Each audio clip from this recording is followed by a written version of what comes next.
አልገባኝም። ልጅቷን እኮ አላውቃትም። ካየኋት በጣም ቆይቻለሁ። በዚህ ቴክኖሎጂ በተራቀቀበት ዘመን ስልክ ምን ሰርቶ ይብላ? ኧረ አባ አንድ ላይ እንሂድ። አይሆንም አልኩ። አልሄድም፣ ደክሞኛል። እንዴ አባ በጠዋት ደግሞ የምን ድካም ነው? አረጃህ እንዴ? እና በሬ ከነቀንዱ አድርሼ ወጣት እንደሆን ፈለግ? ጭራሽ ከሰንጋነት ወደ በሬነት ከነቀንዱ ተቀየርኩ። በላውን ልጅቷን ተንከባክባ አምጣት፣ እንዳትወጋት። እሺ በቃ አባ አታስብ፣ በሰረገላ ነው ማመጣት። እሺ አሁን እዚያ አትቁም፣ አታስጠብቃት፣ ሂድ። በሰዓቱ ተገኝቼማ የሀበሻነት ደንብና ወጋችንን አናፈርስ። ግድ የለም እሷም ሀበሻ ስለሆነች አንተ ቀድመ ሄደህ ጠብቃት ብዬ። እሺ በቃቸው።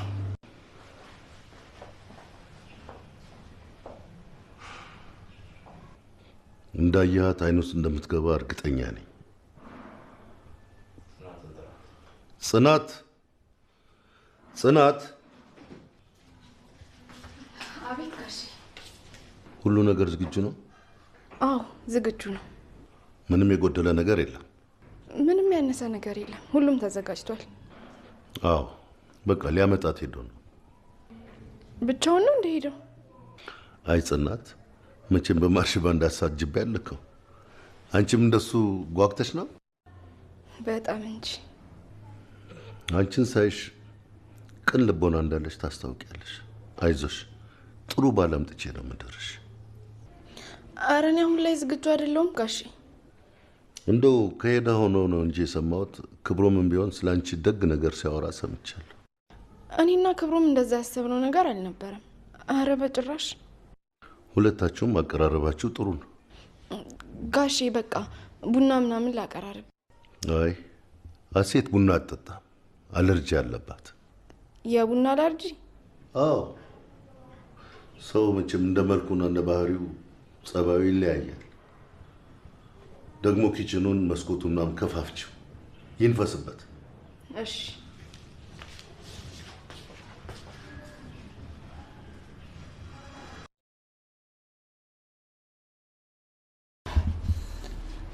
ደግሞ የምትመጣብኝ የሱሲ ቢጤ እንዳትሆን። ኧረ ጽናት ተረጋጊ እንዴ! ቅናትሽን በልክ አድርጊው እንጂ ሰው ምንም ቢሆን እንደ ሶሲ ሊሆን አይችልም። ደግሞ ምን አገባኝ እንዴ? ጽናት ገና ሳትመጣ ቅናትሽ ጀመረሽ። እዚህ ምንድነው በጠዋት ብቻሽ ነው የምታወሪው? እቺ ሀሴት ናታ። ማናት ደግሞ ሰው? አዲሷ እንግዳ መጣች እንዴ? ኧረ አልመጣችም፣ ገና ልመጣ። ኪራ ሊያመጣት ሄዷል። ምን ነው እንደመርዶ ነጋሪ በጠዋት መጣች? አላቅላትም። ደግሞ እኮ የሻምበል ልጅ ናት አሉ። በዛ ላይ ጭራሽ ቡና አላርጅ አለባት። እንደዚህ እየተናደድሽ እኮ ነው። ለምን እናደዳለሁ ብለሽ ነው? እና ቀሳ ሲኒዎቹን እኮ መከራቸውን አበዛሽው ነው ወይስ አላርጅ ስላለባት ነው የተናደድሽው? እንዴ ኪራይ እኮ ከቡናው በላይ የቡናው ጭስ ነው የሚፈልገው። እና ነገ ከነገ ወዲያ ላታፈላለት ነው ማለት ነው። ደግሞ ሲጀምር ምናቸውም አይጣጣምም። ቆይ ስለምን መጣጣም ነው የምታወሪው? ወጡ ይጣፍጣል። ምግብ አቅርቢና እኔ ኪችን ሄጄ ቡና ላፍላ። እንዴት ኪችን ሄጄ? ቆይ አሁን የት ነው ያለ ነው? ወይኔ ፂ በቃ አበደች። ቆይ መጣጣም ወጡ ምናምን ምንድን ነው ይቀርበልሽ? ቤታችን ሙሉ ነው። እሺ ቆንጆ ነው፣ በጣም በልቻለሁ። ውሃ ፈልጌ ነበር፣ የሚያመጣልኝ ሰው አለ? ችግር የለውም፣ ምን ያመጣልሻል? ምን አንተ ኪችን ልትገባ? አልገባኝም። ምን ችግር አለ? ወንድ ልጅ ኪችን አይገባም፣ ኪችን የሴቶች ነው። ሻምበል እኮ ወንድ አልወለደም። ለዛ ነው አንቺ እንዲያቅብጦ ያሳደገሽ። አዎ አራታችንም ሴት ሆንበት እንጂ እኔን እንደ ወንድ አድርጎ ቢያሳድገኝ ደስ ይለው ነበር። አሁንም እኮ ከአንዳንድ ነገሮች ውጭ እኮ እኛን ለመምሰል የቀረሽ ነገር የለም። በል ተነስና ውሃውን ይዘህልኝና። እሺ መጣ።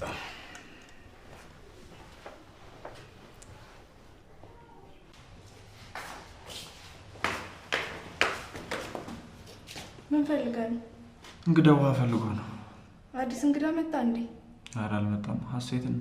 እንግዳው ስትል ጊዜ እኮ እንዴ ወንድ እኮ ናት። ዳንቺ እየወራው እንደወንድ እንደዚህ ትከሽና ለመጣች አንተ እግዚአብሔር ይቅር ይበል። ያቺን የመሰለች ቆንጆዬ ልጅ እንደወንድ አይ ቆንጅናውን እንኳን ተይው ካንቺ አትበልጥ።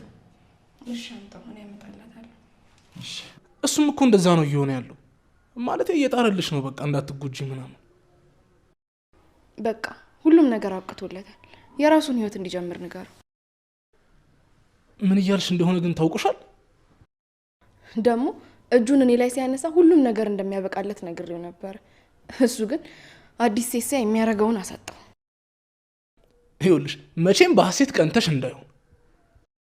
ቆይ ለምንድን ነው ማልቀ ነው እንዴ? ይኸውልሽ አንቺ እሱ እኮ ሐሴትን ይኸውልሽ እንደ ወንድሙ ነው የሚያየው። ማን ነው የሚያያት? መጀመሪያ ላይ እኛም እንደ ሰራተኛ ታይተን ነበር። ግን እንቁላል ቀስ በቀስ በእግሯ ትሄዳለች። እሺ እንቁላል እኛ የምናውቃት ጽናት ነች ወይስ ቤቲ ሰርጀሪ ተሰርታ መጣ? ምንድነው የማወራው? ሰርጀሪ ምናምን ለነገሩ እንደዚህ ርቦኝ እንዴት አልቀባጥርም። ያቺ ምሩ ደግሞ ምንድነው ወጡን በፀሐይ ነው የምታሞቀው? ጫቦ ገብቼ ቼክልካት። ሄሎ አባ ደህና ነሽ አንበልዬ?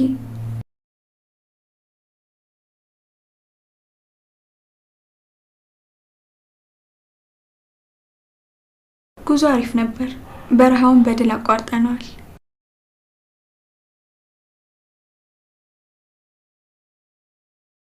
ውይ አባ ሙቀቱ በጣም አስቸጋሪ ነበር፣ ግን እጅ አልሰጠው። ለምን ወደዚህ ቤት እንደመጣው ባላቅም ግን ካንተ ትእዛዝ አልወጣም።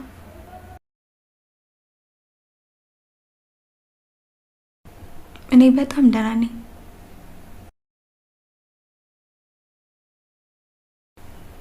ቤተሰብ ሁላቸውም ደህና ናቸው።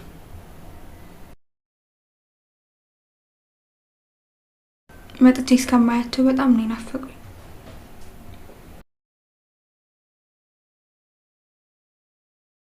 እሺ አባ ቻው፣ ደውላለሁ። ከነ ትውልድ ይላቸው ነበር። ምንድነው አንተ ወንድ ልጅ አይደለም እንዴ? ቆፍጣና አትልም? ምንድነው አንቺ ምንድነው ችግርሽ? በእናትሽ አሁን ከጠዋቱ 12 ሰዓት ከ30 ደቂቃ ሆኗል። ምንድነው እስከዚህ ሰዓት እንቅልፍ የምትተኛው? እና እኔ ምን አገባኝ? ለምን የነጋው መልሶ አይመሽም? አንቺ እንቅልፍ የለሽም እና እኔ መተኛት የለብኝ? ይኸውልህ እንቅልፍ በወጣትነት ድህነት ነው። ደግሞ አንተን ብቻ ነው የቀሰቀስኩ፣ እነ ጽናትን አልቀሰቀስኳቸውም። እንዳትቀሰቅሻቸው፣ ማታ ደክሟቸው ነው የተኙት። በቃ አሁን ልተኛበት። ድጋሚ? አዎ ድጋሚ። አንተ ላይ ማንቅልፍ ቤቱን ነው የሰራብህ። ቤቱን ትላለች እንዴ? እና በቃ ፍቅርን እንሞክረው።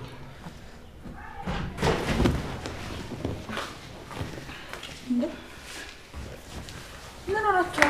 ምንድነው የሚያደናብራችሁ? መጣሽ እንዴ? ምን አይነት ጥያቄ ነው? በቃ እናንተ ተጫወቱ እሺ፣ እኔ በኋላ እመጣለሁ። እሺ ቻው።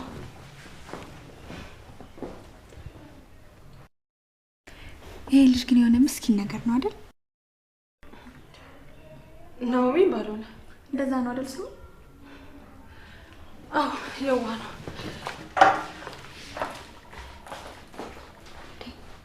ሰዎቹ ምን ሆነዋል? እኔ ስመጣ የሚደነባበሩት።